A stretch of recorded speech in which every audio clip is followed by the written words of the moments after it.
Case যেগুলো আসে, হ্যাঁ, তোমাদের তো 10টা অস্পির মধ্যে 2টা থাকবে পেডিয়াট্রিক্স, বাকি 8টার মধ্যে একটা ইসিজি, একটা এক্সরে, একটা পিক্টোরিয়াল, একটা ইনস্ট্রুমেন্ট, একটা প্রেসক্রিপশন, আর 3টা কেস বা ডেটা ইন্টারপ্রিটেশন থাকবে।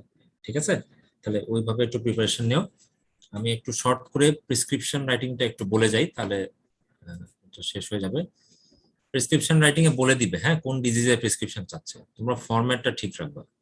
বাম দিকে পেশেন্টের নেম, অ্যাড্রেস, এজ, এগুলো ঠিক রাখবা। চিফ কমপ্লেন্স লিখতে পারো বা ডায়াগনোসিস লিখে ফেলো, ডাইরেক্ট, সময় নষ্ট করার দরকার নেই। উপরে পেশেন্ট পার্টিকুলার্স, নিচে ডায়াগনোসিস, বাম পাশে। আর ডান পাশে হচ্ছে তোমার মেইন প্রেসক্রিপশনের বডিটা, আর এক্স দিয়ে। যেটা ঠিক রাখবা তোমরা, অবশ্যই ট্যাবলেট না ইনজেকশন না সিরাপ, এটা একটু ঠিক রাখবা। ওষুধের নাম যেন ঠিক থাকে, স্ট্রেংথ যেন লেখা হয়, ফর্মুলেশন, ওষুধের নাম, স্ট্রেংথ, নিচে কয়টা ট্যাবলেট, ফ্রিকোয়েন্সি, ডিউরেশন, এই 6টা ইনফরমেশন যেন প্রতিটা ট্যাবলেটের ক্ষেত্রে থাকে। কাজে এই জিনিসটা ঠিক রাখবা। ওষুধ যতগুলো লিখবা, লেখার পরে নিচে যেন অ্যাডভাইস গুলো থাকে, যে যে অ্যাডভাইস তোমরা সব জানো, প্রেসক্রিপশন তোমরা অনেকবার পড়ছো, এই ফরম্যাটটা যেন ঠিক থাকে। আর লাস্ট অফ অল নিচে তোমার নাম, সিগনেচার, রেজিস্ট্রেশন নাম্বার, প্রত্যেকটা জিনিসে কিন্তু মার্কিং আছে। ঠিক আছে, ফরম্যাটটা ঠিক রাখবা, বডিটা ঠিক রাখবা, ওষুধ যেভাবে লিখতে হয় ওই 6টা জিনিস ঠিক রাখবা। আমি ডিটেলসে যাব না, তোমাদেরকে একটু আইডিয়া দিই কোনগুলা কমনলি আসে প্রেসক্রিপশন। 1 নম্বর হচ্ছে UTI, 2 number enteric fever, 3 number tuberculosis, 4 number peptic ulcer disease, 5 number peptic ulcer disease as triple therapy, 6 number asthma, 7 number hypertension, 8 kala azar, 9 asthma, 10 CKD, 11 অনেক সময় অ্যাকিউট ওয়াটারি ডায়রিয়া দেয়।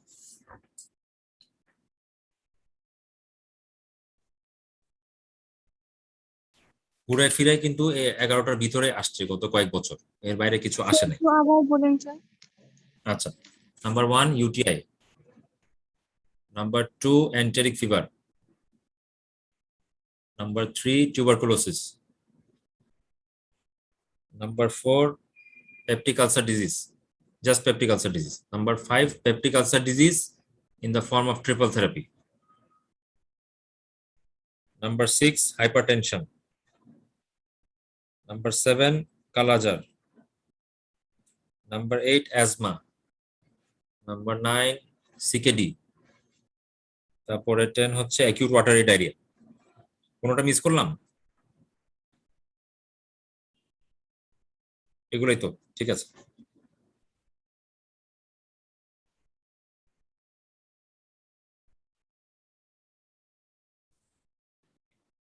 এর বাইরে আসতে পারে হয়তো hypothyroidism, just tablet thyroxine 50 microgram, 1 tablet once daily before meal. যদি hypothyroidism আসে, tablet thyroxine 50 microgram, 1 tablet once daily before meal to continue.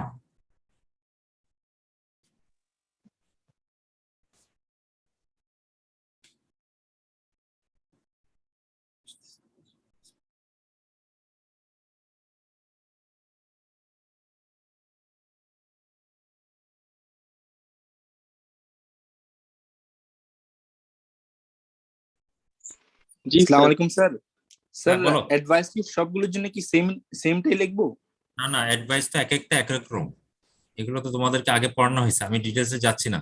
G sir. যেমন পেপটিক আলসার ডিজিজের ক্ষেত্রে take meals regularly, take medicines regularly, avoid spicy meal, avoid fatty food, avoid smoking, হ্যাঁ, avoid antacids, এগুলো হচ্ছে peptic ulcer ডিজিজের জন্য। টিউবারকুলোসিসের জন্য take medicines regularly, if any orange coloration of eyes and urine, do not worry, but if there is any yellowish coloration of the eyes or urine, you must report to the doctor. If there is any rash or joint pain, must report to the doctor. Regular follow up, এগুলো হচ্ছে এক একটা disease এক একটা advice কিন্তু, okay, not same advice. Okay, disease wise advice গুলো পড়ে নিবা। তোমাদের প্রেসক্রিপশন নিয়ে আর কোনো কোশ্চেন আছে? নাহলে আমি কেসে চলে যাবো, দেখো।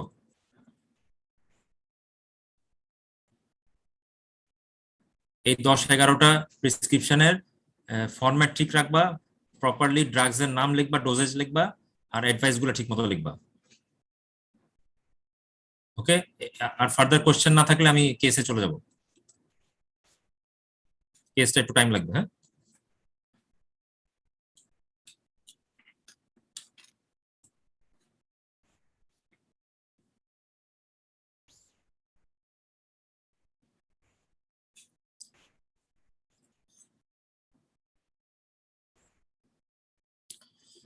হয়তো 25টা মতো কেস তোমাদের পড়া লাগবে।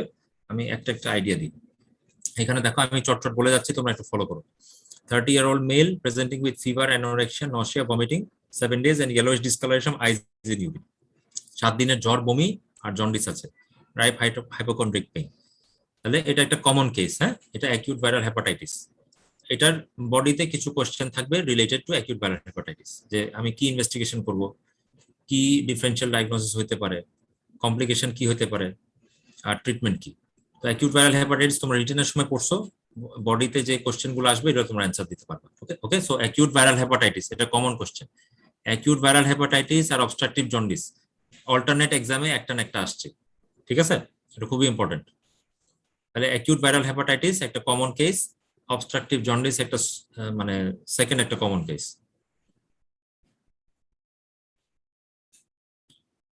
Next, 25-year-old female comes for routine checkup. হ্যাঁ, এর হিমোগ্লোবিন কম পাওয়া গেছে। তোমাকে সব ইনভেস্টিগেশনের ডেটাগুলো দেওয়া থাকবে। এখানে হিমোগ্লোবিন কম, এমসিভি কম, মাইক্রোসাইটিক হাইপোক্রোমিক অ্যানিমিয়া, আয়রন কম। ঠিক আছে, এখানে সব ইনফরমেশন দিয়ে দিছে, খুব অবভিয়াস এটা আয়রন ডেফিসিয়েন্সি অ্যানিমিয়া। কিন্তু কোশ্চেন ওটা না, কোশ্চেন কি দিছে আগে দেখবা, ডিফারেন্সিয়াল ডায়াগনোসিস কি, মাইক্রোসাইটিক হাইপোক্রোমিক অ্যানিমিয়া। কোশ্চেনটা ভালো করে পড়ে আবার অ্যান্সার দিবা, কোশ্চেন স্টেমটা পড়বে। তুমি যে কোশ্চেন চাইছে সেটা যদি অ্যান্সার ঠিক মতো না দাও, মার্কস উঠবে না। এখানে চাইছে ডিফারেন্সিয়াল ডায়াগনোসিস কি, তোমরা ওগুলো লিখে দিবা। ফার্দার ইনভেস্টিগেশন কি করবো, ইলেকট্রোফোরেসিস ফেরিটিন। বডি এক এক রকম কোশ্চেন আসে, iron deficiency anaemia common question, stem গুলাতে এক এক রকম কোশ্চেন থাকতে পারে, ওটা তোমরা ওইভাবে অ্যাপ্রোপ্রিয়েটলি অ্যান্সার করবে। যেমন ক্লিনিক্যাল ফাইন্ডিংস, তোমার লাইকলি ডায়াগনোসিসের ক্লিনিক্যাল ফাইন্ডিংস কি থাকতে পারে, এখানে দেওয়া আছে। এগুলো হচ্ছে কমন কোশ্চেন, যদি আয়রন ডেফিসিয়েন্সি অ্যানিমিয়া আসে এগুলো হচ্ছে কমন কোশ্চেন যেগুলো আসে সাথে। What are the treatment options, আমাদের কাছে ওরাল ফর্ম আছে, প্যারেন্টাল ফর্ম আছে, ওইভাবে লিখে দিবে। ওকে, সো প্রথমে পড়লাম acute viral hepatitis, second obstructive jaundice, third হচ্ছে আয়রন ডেফিসিয়েন্সি অ্যানিমিয়া। নেক্সট একটা কেসে আসি, 10-year-old বয়, উইকনেস, ফ্যাটিগ আর feeling of an abdomen lump, anaemic আছে, হেপাটোস্প্লিনোমেগালি আছে, হিস্ট্রি অফ ফ্রিকুয়েন্ট ট্রান্সফিউশন। হ্যাঁ, হিমোগ্লোবিন কম, মাইক্রোসাইটিক হাইপোক্রোমিক অ্যানিমিয়া, খুবই অবভিয়াস ডায়াগনোসিসটা, একটা young patient, recurrent blood transfusion. Diagnose, এখানে কোশ্চেনটা খেয়াল করবো, ডায়াগনোসিস কি। ঠিক আছে, আমি কিন্তু ক্লিনিক্যালি থ্যালাসেমিয়া বলা কঠিন, কনজেনিটাল হেমোলাইটিক অ্যানিমিয়া বললে অ্যাপ্রোপ্রিয়েট হয়। তুমি চাইলে থ্যালাসেমিয়া লিখতে পারো, ওটাতেও তোমার নাম্বার পাবা, অসুবিধা।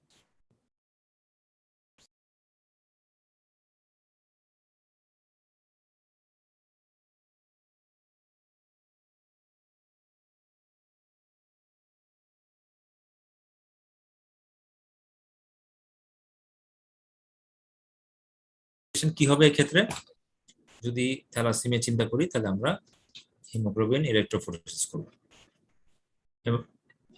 থ্যালাসেমিয়ার ট্রিটমেন্ট তোমরা সবাই জানো, এটা একটু শর্ট করে লিখবা। হসপিটাল এত ডিটেলস লেখা দরকার নেই, রিটেন মতো এত ডিটেলস লিখবা না, খুব শর্ট লিখবা, টাইম থাকবে না। এবার সম্ভবত 3 মিনিট করে প্রতিটা স্টেশন, জানো তো তোমরা না? জি স্যার। হ্যাঁ, 3 মিনিট করে। সো একটু শর্ট করে লিখবা, তোমরা পয়েন্ট টাচ করলে হবে, এত ল্যাঙ্গুয়েজ লেখার দরকার নেই, একদম শর্ট করে পয়েন্ট পয়েন্ট বসায় দিবা, ওটাতে নাম্বার পেয়ে যাবো, ফুল নাম্বার। ঠিক আছে, ওকে।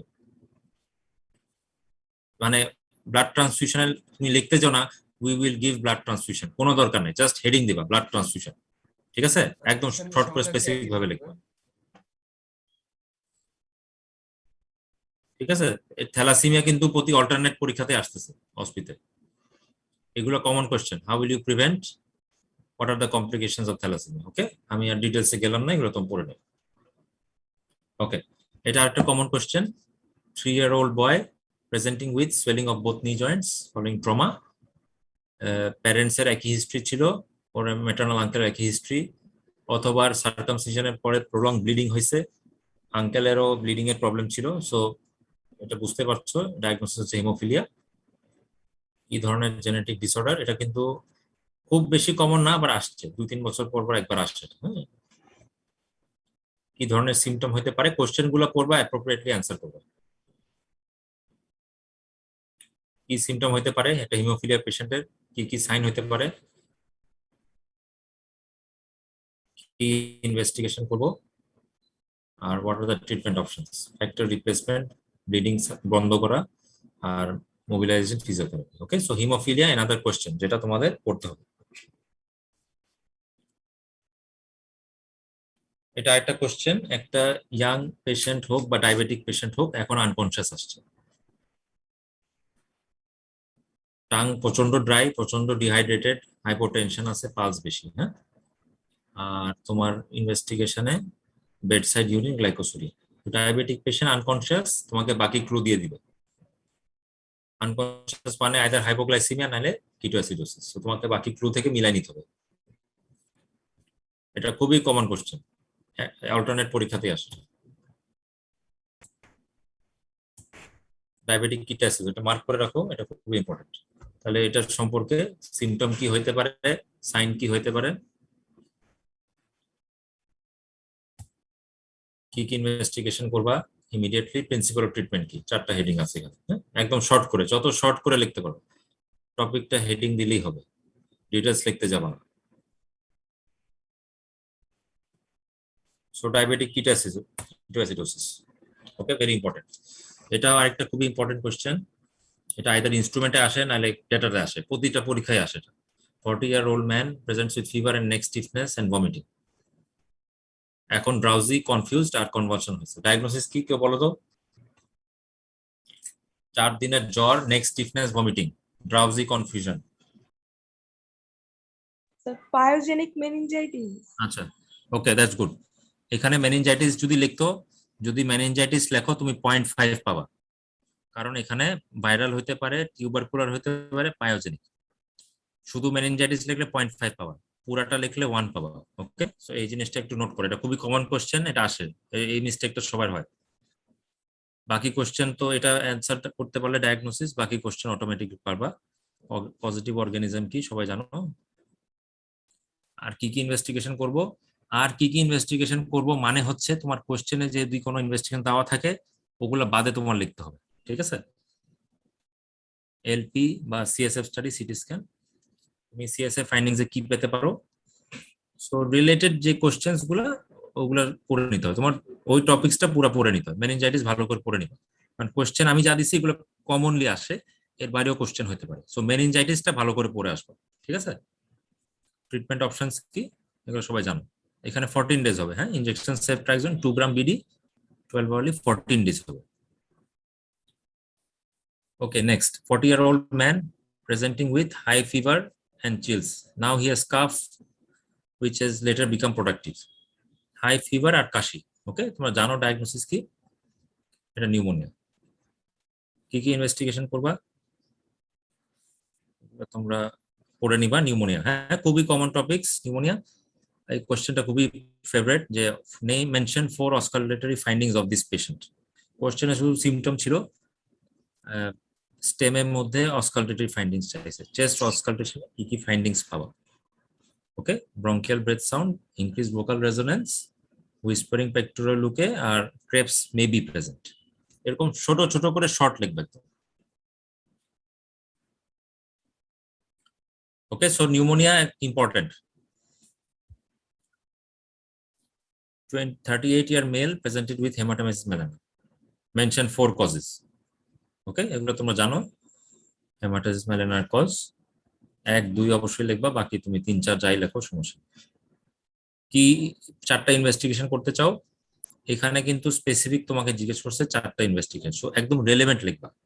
তুমি সিবিসি, ক্রিয়েটিনিন, ইলেকট্রোলাইট এলোমেলো ইনভেস্টিগেশন লিখলে হবে না, তোমার কজ অনুযায়ী টার্গেটেড স্পেসিফিক 4টা ইনভেস্টিগেশন লিখতে হবে। ঠিক আছে, তুমি এলোমেলো লিখলে হবে না। এখানে আমি সিবিসি করব, লিভার ফাংশন করব, আলট্রাসোনোগ্রাম, এন্ডোস্কোপি, সবগুলো রেলেভেন্ট এবং স্পেসিফিক আমার কজ অনুযায়ী। যখন সংখ্যা বসায় দিবে যে এতগুলা ইনভেস্টিগেশন লেখো, তোমাকে স্পেসিফিক লিখতে হবে, নাহলে নাম্বার পাবে না, যে এগুলো যেগুলো আমার রেলেভেন্ট। তাহলে how you'll manage this case, এখানে হেমাটোমাইসিস মেলানা কিভাবে ম্যানেজ করতে হয়? প্রথমে অ্যাসেস করতে হয় পেশেন্ট কি শকে আছে না পেশেন্ট কনসিয়াস আছে, ম্যাসিভ ব্লিডিং হয়েছে না অল্প ব্লিডিং হয়েছে। এরপরে তুমি রিসাসিটেট করো ফ্লুইড ব্লাড দিয়ে, তারপরে ব্লিডিং বন্ধ করার ব্যবস্থা করো, আন্ডারলাইন কজ ট্রিট করো। এরকম শর্ট করে স্টেপস গুলো লিখে দিবে। So হেমাটোমাইসিস melaena.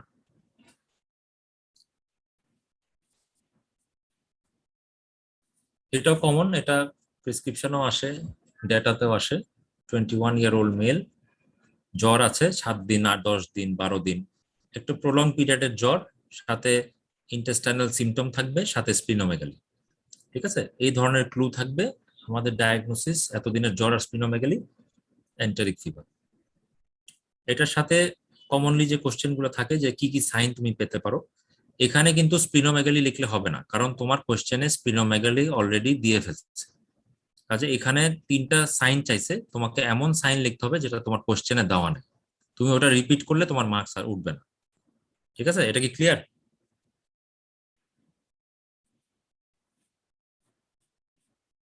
Mention 4 complications of enteric fever.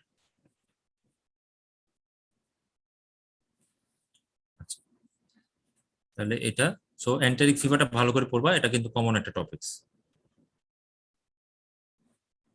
4 investigations, ঠিক আছে। এই যে সিমটম সাইন ইনভেস্টিগেশন, যদি কোশ্চেনে কিছু থাকে ওগুলো অ্যান্সারে লেখা যাবে না, অন্যগুলো লিখতে হবে। Management, antibiotic, antipyretic, fluid electrolyte balance, management of complications. Okay, so enteric ফিভারও গেল। আচ্ছা, এই কোশ্চেনটা দেখো, 40-year-old female presenting with multiple joint pain and morning stiffness more than 1 hour। খুবই অবভিয়াস ডায়াগনোসিস। কোশ্চেন অনেক রকম হতে পারে, রুমেটয়েড আর্থ্রাইটিসটা ভালো করে পড়বা, কারণ এখানে অনেক রকম কোশ্চেন হতে পারে। কমন যে কোশ্চেন গুলো আসছে এর আগে, কি কি ডিফর্মিটিস তুমি পেতে পারো, তোমরা জানো ডিফর্মিটিস গুলো, একটু ভালো করে লিখবা। What are the criteria for diagnosis, এটা সবাই জানো, ক্রাইটেরিয়া লিখে ফেলবা 1 থেকে 8। কি কি ইনভেস্টিগেশন করতে চাও রুমেটয়েড আর্থ্রাইটিস, এটা তোমরা জানো। এখানে কোনো স্পেসিফিক সংখ্যা চাই নাই, তুমি সব লিখতে পারো। এই কোশ্চেনটা 2বার আসছে, যে mention drugs used for such a patient, বা 2টা ডিএমআরডির নাম দাও। তো according to the question answer করবো। কি চাইছে তোমাকে? 4টা ড্রাগ চাইছে তোমাকে, সবগুলো ড্রাগ চাইছে তোমাকে, ডিএমআরডির নাম চাইছে। স্পেসিফিক কোশ্চেনটা পড়ে অ্যান্সার করবা। তোমার 2টা ডিএমআরডির নাম দিছে আর তুমি সব লিখে দিলা, তাহলে কিন্তু হবে না। হ্যাঁ, এই কোশ্চেনটাও আসছিল, এটা বছর 2 আগে আসছিল, যে সাইড ইফেক্ট হচ্ছে কিনা ড্রাগসের, বা ড্রাগ টক্সিসিটি হচ্ছে কিনা, তুমি কি ইনভেস্টিগেশন করবে। কমন সাইড ইফেক্ট গুলো কি? কমন সাইড ইফেক্ট 3টা, হেপাটোটক্সিসিটি, নেফ্রোটক্সিসিটি, আর বোন ম্যারো সাপ্রেশন। তাহলে এগুলোর জন্য আমি টেস্ট কি করব? নেফ্রোটক্সিসিটির জন্য ক্রিয়েটিনিন, হেপাটোটক্সিসিটির জন্য এসজিপিটি, আর বোন ম্যারো সাপ্রেশনের জন্য সিবিসি করব। ওকে, কোশ্চেনটা একটু ইনডাইরেক্ট, যে আমি যে ড্রাগস গুলো দিলাম এদের সাইড ইফেক্ট বা টক্সিসিটি হচ্ছে কিনা, আমি কি ইনভেস্টিগেশন করব। ঠিক আছে, তাহলে এই 3টা ইনভেস্টিগেশন, যদি 2টা চাই যে কোনো 2টা লিখলে হবে। এটা কি বোঝা গেছে? जी सर। ওকে,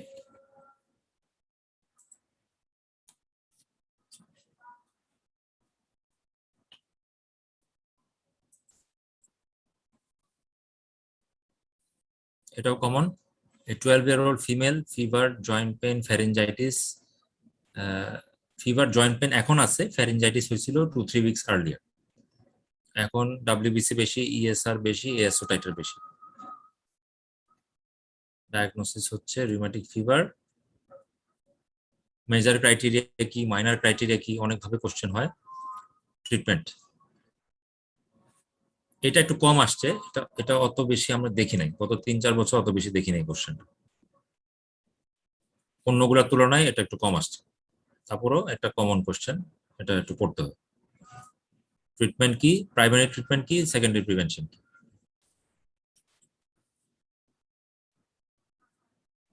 young female, lower abdominal pain, fever, dysuria. হ্যাঁ, ডায়াগনোসিস হচ্ছে ইউটিআই। সরি, এখানে একটু ওভারল্যাপ হয়ে গেছে। আচ্ছা, ডায়াগনোসিস হচ্ছে UTI. Young female, lower abdominal pain, fever, dysuria, diagnosis UTI. কি কি ইনভেস্টিগেশন করবা? Urine culture, urine examination, CBC, ultrasonogram. কিভাবে ট্রিটমেন্ট করবা? এখানে তুমি ইনজেক্টেবল লিখতে পারো, অরাল লিখতে পারো, সমস্যা, প্রপার ড্রাগ লিখলে হবে। আচ্ছা, এই কোশ্চেনটা খুবই কমন। হ্যাঁ, এটা প্রতি বছর প্রতি এক্সামে আসে। এরকম একটা রিপোর্ট দিবে, সোডিয়াম পটাশিয়াম ক্লোরাইড, এটা কিন্তু নর্মাল ভ্যালুটা দেওয়া থাকবে না, নাও থাকতে পারে। তোমাদের ইলেকট্রোলাইট নর্মাল ভ্যালুগুলো জানতে হবে। হাইপোনাইট্রিমিয়া, নাহলে হাইপোক্যালিমিয়া, নাহলে হাইপারক্যালিমিয়া, এই তিনটা, অথবা মেটাবলিক অ্যাসিডোসিস, এই তিন চারটা সবচেয়ে কমন। প্রতি প্রতি সেশনে একটা, এই চারটা থেকে একটা আসি। ঠিক আছে, ইলেকট্রোলাইট রিপোর্ট দেওয়া হবে, বলবে হোয়াট ইজ এর ডায়াগনোসিস। হ্যাঁ, এটাতে আছে হচ্ছে হাইপারক্যালিমিয়া। তারপর কজ জিজ্ঞেস করবে, এরপরে ট্রিটমেন্ট জিজ্ঞেস করবে। আমি হাইপারক্যালিমিয়াটা দেখাচ্ছি, এটা তোমরা জানো। So electrolyte imbalance, hyponatremia, hypokalemia, hyperkalemia, metabolic acidosis, এই চারটা সবচেয়ে ইম্পর্টেন্ট। তোমাদেরকে রিপোর্ট দিবে, নর্মাল ভ্যালু কিন্তু জানতে হবে। ইলেকট্রোলাইট, পিএইচ, এগুলা নর্মাল ভ্যালু জানতে হবে। ওকে, আচ্ছা, এই কোশ্চেনটাও খুবই ইম্পর্টেন্ট। এটা আইদার তোমাকে ক্লিনিক্যাল ফিচার হিসাবে অথবা রিপোর্ট হিসাবে দিবে। সেটা হচ্ছে hypothyroidism, hyperthyroidism. Either clinical feature দিয়ে ডায়াগনোসিস জিজ্ঞেস করবে, অথবা রিপোর্ট দিয়ে ডায়াগনোসিস জিজ্ঞেস করবে। এই পেশেন্টটা দেখো, এখানে তোমাকে FT4 TSS রিপোর্ট দিছে, জিজ্ঞেস করতে ডায়াগনোসিস কি। TSS-টা খুবই হাই, এই জন্য আমার ডায়াগনোসিস হচ্ছে হাইপোথাইরয়েডিজম। কি কি কোশ্চেন করতে চাও পেশেন্টটাকে, অথবা কি সিমটম তুমি আশা করো, এরকম একটা কোশ্চেন আসবে।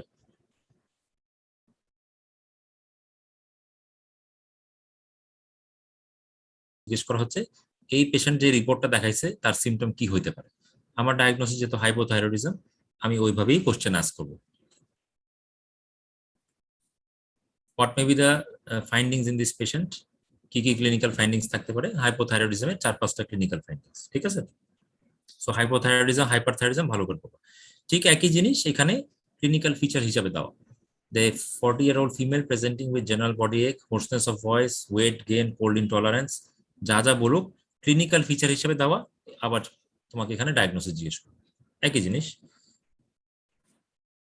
ঠিক আছে, so hypothyroidism, hyperthyroidism very important, একটা না একটা আসছেই প্রতি বছর। এখানে ক্লিনিক্যাল ফিচারটা দেখো, 29-year female presenting with loss of weight, palpitation, excessive sweating. ঠিক আছে, এটা হলো হাইপারথাইরয়েডিজম। ওকে, কি কি সাইন তুমি পেতে পারো? Exophthalmos, lid lag, lid retraction, এগুলো সবাই জানো। Goitre, warm, sweaty hands, tremor, tachycardia, common clinical signs হাইপারথাইরয়েডিজমে। কি কি ইনভেস্টিগেশন করতে চাও? Ultrasound, thyroid scan, radio active iodine uptake, FT3, FT4, TSH। হাইপারথাইরয়েডিজমের কমন 3টা কজ কি, এটা ভাইভাতেও ধরে। হাইপারথাইরয়েডিজম সবচেয়ে কমন কজ হচ্ছে গ্রেভস ডিজিজ, এরপরে toxic multinodular goitre, toxic adenoma. So hypothyroidism, hyperthyroidism very very common. What are the treatment option সবাই জানো, ড্রাগ আছে, রেডিও অ্যাক্টিভ আয়োডিন আছে, সার্জারি আছে। আচ্ছা, আমি এখন পর্যন্ত কয়টা বললাম ডিজিজ দেখো তো, একজন গুণে দেখো তো।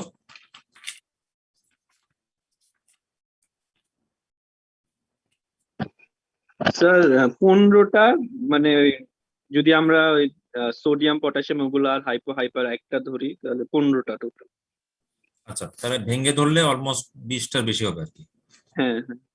আচ্ছা ঠিক আছে, এর বাইরে যেটা আসে আমি তোমাকে বলি, একটা হচ্ছে CLD, এটা aplastic anaemia, acute pancreatitis,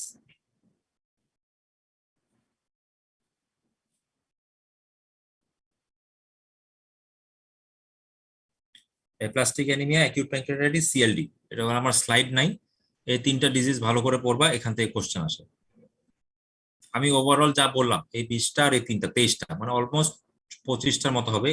last 5-6 বছর এর বাইরে খুব মানে কোনো কোশ্চেন আসছে বলে মনে হয় না। ঠিক আছে, জি এই স্যার। কয়েকটা ভালো করে পড়বা, ঠিক আছে?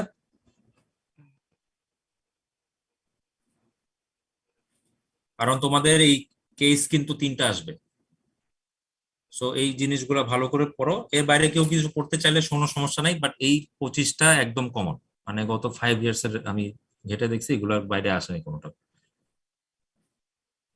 আচ্ছা জি স্যার। ঠিক আছে, আর কোনো কোশ্চেন আছে, কোনোটা কিছু লাগবে? স্যার আমরা অস্পিতে দেওয়ার সময় কয়জন করে ঢুকবো স্যার, ওটা একটু জিজ্ঞেস করতে চাই। সম্ভবত 30 জন করে ঢুকবা।